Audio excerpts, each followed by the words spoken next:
record on this. All right. Hi, everybody. We're recording, so that way you can watch it later. So with that said, first thing, purpose of the Summer Academy. Well, just purpose of the Summer Academy is to provide a college-like experience, and going on a rural Alaska field trip might not necessarily be a college-like experience, but everywhere we're going to go in Alaska, we're going to meet with researchers. We're going to meet with people doing like real life stuff that they're trying to figure out. So it's supposed to be about 30 rural students, 10 North Pole students. Unfortunately, we didn't get the word out or something. We only have 5 students who are from North Pole on this one. So it means that North Pole is not as well represented, but we'll be meeting 30 students from all these other communities around Alaska. The Upward Bound program at UAF has been around since like the 60s. And it usually serves groups of students in these outside communities. This is the first year we have a program here in Fairbanks. So that's why we're getting started. I think next year will be like 25 students from North Pole and 25 students from rural Alaska. But this first year, you guys are ambassadors. I have a picture of Luke Skywalker here because in a way, I always think that that part of a journey that a student is going on is taking their skills that they develop and then meeting mentors along the way who push just a little bit and say, you can use that. You've got the force, you have the power, and having an opportunity to make that contribution with your skills to kind of give back a little bit to that community. So on this whole summer program, we're going to make sure to follow a process where students learn their tech skills in a fun, safe way, but then are introduced to people along the way who will push them to go just a little further. And then we'll have a big presentation at the end where they'll have a chance to share back with the people they do that. So students work in teams to research and develop solutions for climate challenge and all that other stuff, scientific research, storytelling, active citizens of Alaska, working with the lives of citizens. So in general, what we really hope is that the students who come back from this program, they're like changed students who like are leaders in this school. And they're like, hey, yeah, we see a problem. Let's talk to Principal Spillane. Let's see if we can go fix this or make a difference on this. And that's the kind of, you might notice that at home too, parents, because maybe they're like seeing problems and helping fix it. So the big goals, the big responsibilities, I have like the scary ones that are like, this will get you kicked out. But the ones that I expect you to kind of wake up with are say, maintain a growth mindset. That's just, when you're not good at something, I'm not good at it yet. I haven't had that moment. And a failure is a really good thing. If I didn't make a very good dinner for the team tonight and everybody thought it was horrible, it's not because you're a bad cook. It's because tonight you didn't do it right. So we'll do it again the next time. Respect yourself and others. Use kind words. We're all growth, and then be a team player. This one right here, the team player, when I talk to employers, and a lot of employers want to come and work with us, they say the most important thing that they can get in a student or a worker is that they want to work well in a team. So that's partly, we'll always remind each other of that. But those things are like what you think about, but there are always the things I have to say, these things will get you kicked out of the summer program. Please don't bring drugs or alcohol. I know it's possible for finding chewables and all these different things, but those are just things I'll have to send people home. It is not a place for dating. So even though you might meet a beautiful person that you're like, wow, I'm in love, this is not what we're doing on this trip. It's for learning, studying stuff, verbal abuse of students and staff, just we maintain respect. So it's there, no damaging of property. We are going to use Discord, as a communication platform. So we'll be going back, but there will always be someone on those platforms who's kind of keeping their eyes out. And I know that things can go in ways where shaming or other things like that seem like just memes and fun, but they can hurt when they're on the other side. So we talk about that. And I have a handbook that you can see more of it, but in general, as long as you keep those things there, you should be fine. So parent responsibilities, we got that paperwork, help prepare. There's going to be a list of stuff to pack. If you don't have that stuff, we are prepared to buy extra things. So whatever you don't have, don't worry about it. Just pack what you got and that'll be there. We're going to have webpage, and we do have a Facebook. And each day when students are either off on their adventure somewhere, there's a way in which the students share their things, and I post them up to Facebook, but I do a little interpretation. And then if there are, online events or just in-person events, check in with that when you can. Our dates, the first week, May 30th to June 5th. That's like our whole summer program, but this is our Anchorage Steam Fest. And when I say a Steam Fest in Anchorage, what I mean is all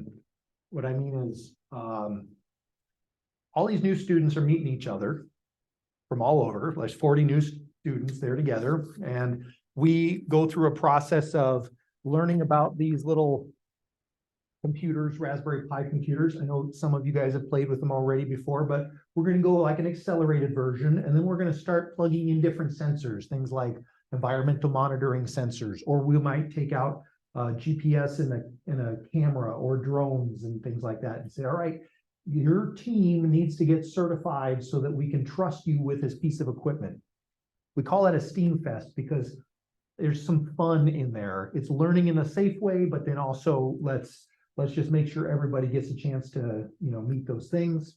Then our second week, we'll split into our groups and we'll go off on our epic field trips to either Kotzebue, Juneau, Denali, or Valdez. And then we come back for weeks 3, 4, and 5, and we live on campus, going to like classrooms, eating at the cafeteria, doing everything just like a normal college student would be doing.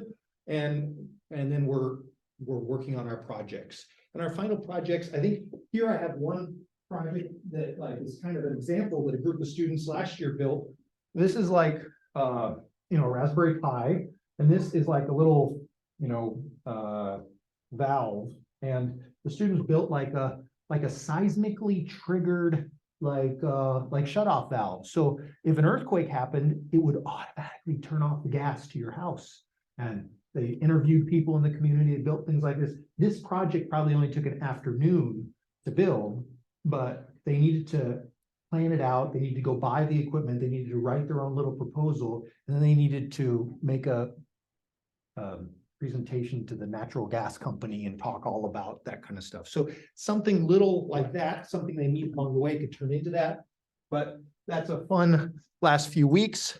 And tech skills, programming, prototyping, 3D printing, drones, videography, circuitry, you name it. If our team needs this kind of skill set, then we find people at the university who help us with this or whatever. And, I'm not going into total detail on what the climate science in Juneau is. This is one of our partners in Juneau.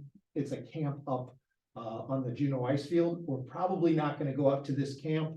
And we probably won't see Denali in just that prettiness because it's past the landslide right now. But still, we will be in the park with a park ranger and with the head geologist and with Miss Missler as she and all the students are going around learning stuff. And then Valdez will be going out in boats, Kotzebue looking at renewable energy systems. We are in the thick of like final detail planning. Before you guys go, you would get like here's your flights and here's all this information. Here's where you're going to be so that you have that information ahead of time. When we're on those trips, as I said, we do problem-based learning where we meet with community experts. Those community experts have prepared themselves. They're not just going to go and say, here, let me tell you about Kotzebue's thing. They're going to say, this is the problem we're trying to struggle with, high diesel costs and this and this and this. And they'll share the stuff that they're doing, the technology, but then they'll leave an open spot where students can take notes, say, oh, what about this or what about this? And then students go back and do research on that kind of stuff. When we're in Fairbanks, we're going to be living in this spot right here. This is the UAF lower campus. And this is the Nerland, or I think that's Nerland. This is Stevens, but anyway, we're going to be living, no, that's Nerland. We'll be living in Stevens Hall. And then we're going to be eating breakfast right over here in the Lola Tilly, the upstairs of Lola Tilly. And then we'll have lunch over here in the Wood Center. And then most of our stuff will be happening over here in the Duck Ring Makerspace building. And this is kind of what life looks like. For you guys, it may not be that big a deal because it's Fairbanks. You've been in Fairbanks before. for some of these kids from rural Alaska, this is like a big deal. We're going to be like driving in cars where you're going 50 miles an hour. In some of these villages, they only drive four-wheelers, or snow machines kind of thing. So part of the learning is getting to meet new people. You're going to get to be in one of these dormitories, and you'll have a roommate in your dormitory. Yeah, it's a college experience. So anyway, that's a little bit what it looks like. And then here is like our calendar for the semester. We're going to be in Anchorage getting all ready for students. Students fly down and arrive on the 31st. So the group of students from Fairbanks, most of you will drive down in a vehicle on the 31st. I know that I've talked with Jonathan a little bit about something, but then we've got a steam fest that goes all the way up here, and then we either fly or drive or wherever to our field trip, and then we do our field trip there, and we come back to UAF, and we're at the dorms right here on the 13th, and then we're working with our partners, and then the days that you guys should really put on your calendar, and I'll send out an invite for you guys later, is to come to the big presentation we'll be doing on the 29th. And then the 30th, the last night there, the last day on the 30th is when you get to come home.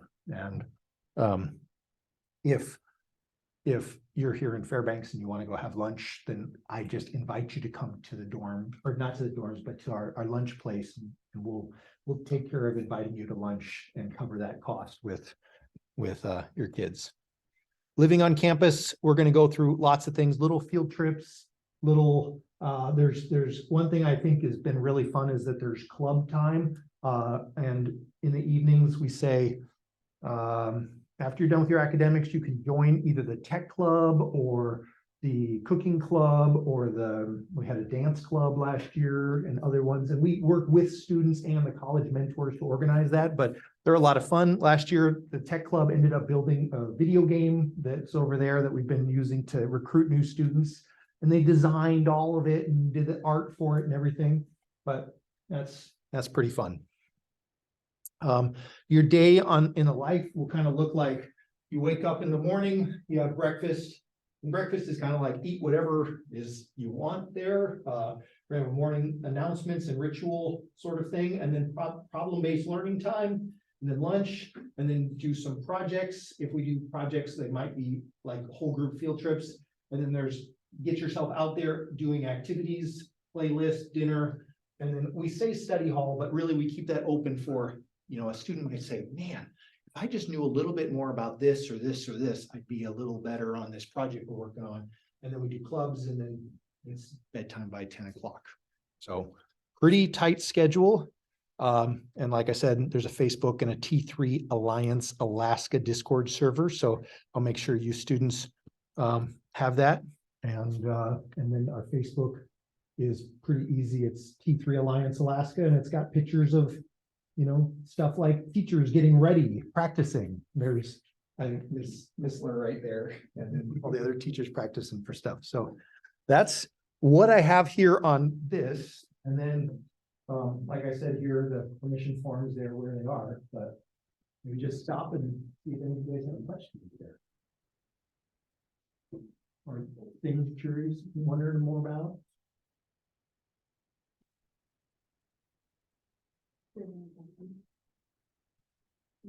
No, you're getting it back to you. Flying in a little crop hopper, probably. Get up to Kotzebue in a big jet.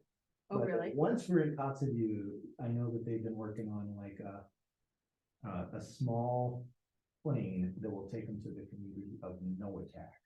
And Noatak is just a little further up there, and I guess Noatak is like cutting edge in terms of how they use solar panels and all these battery banks and stuff.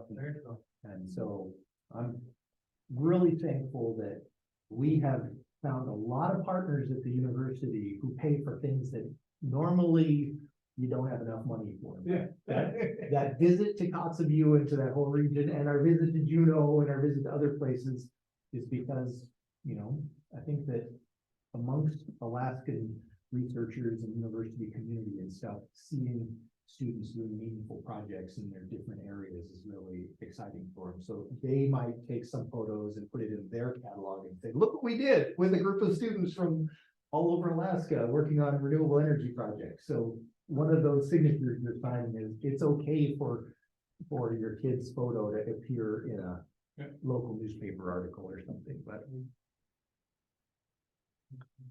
Do the students get to pick where they go or what projects they work on? You guys already signed up with your top choice on your thing, so we are right now like comparing. We noticed that a lot of students wanted to go to, and a lot of students wanted to go to or Cordova. So we've got Denali is not as full and Kotzebue isn't as full. So if you guys chose Kotzebue, then you're probably up there on that list. Where did you pick for your choice?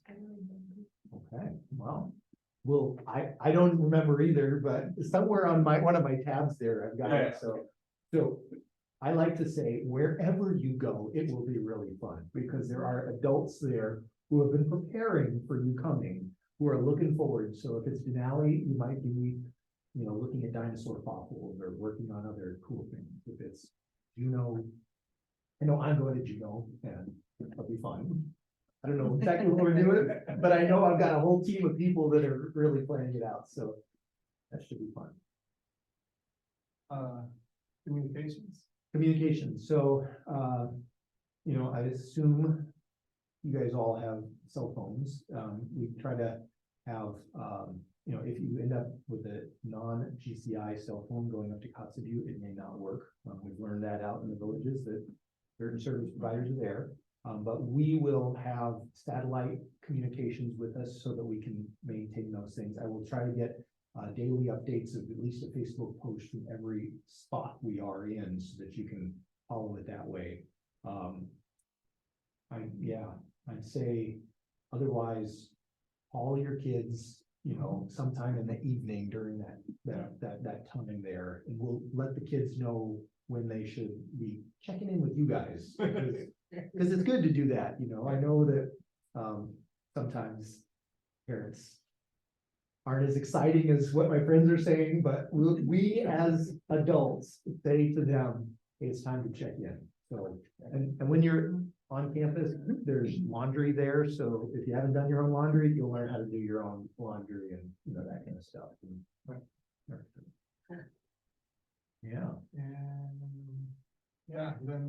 My other question is medical, what in case somebody gets hurt, then what? Yeah, so knock on wood, we've been pretty lucky so far that we haven't had any major, when we have had accidents, we will take your student to the nearest medical service provider to get them there.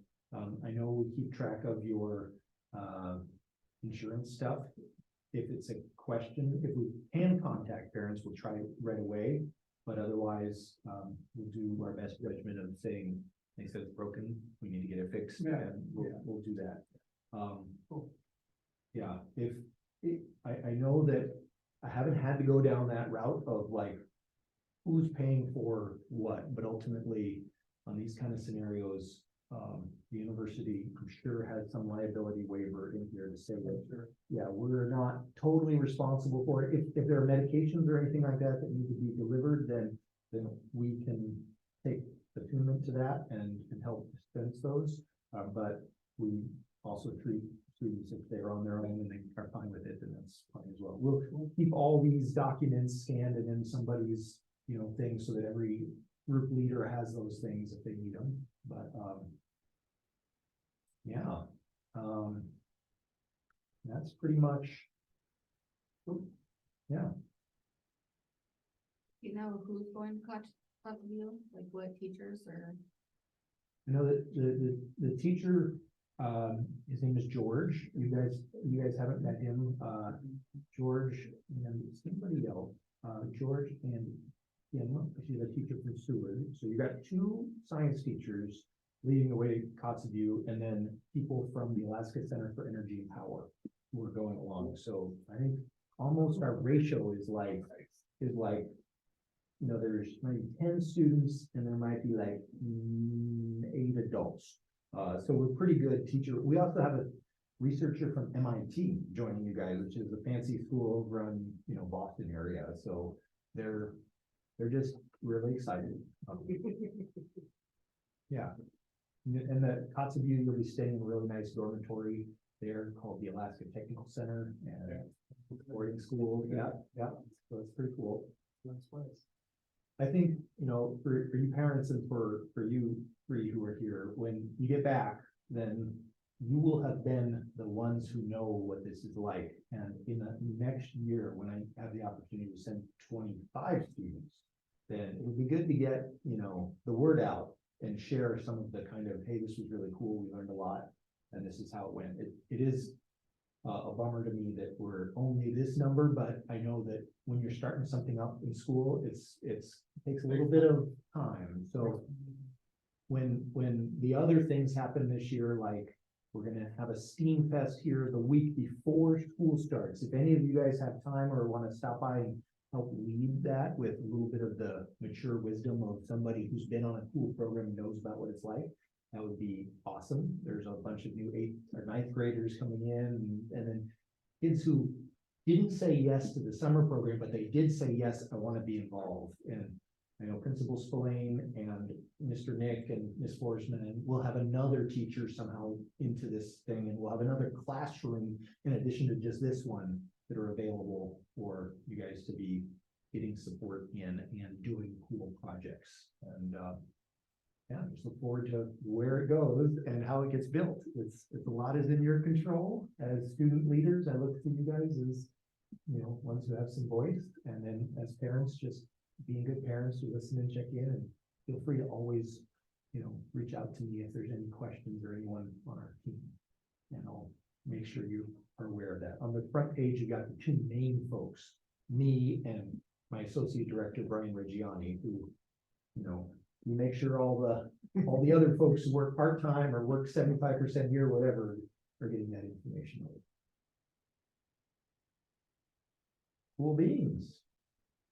Well, you can either fill out this stuff and hand it to me now, or I will be back tomorrow at tabling again. So if you want to just fill that stuff out and get it to me, I think, if anybody's watching online and you've been listening, then I'll email it to you so that it comes back to me that way. And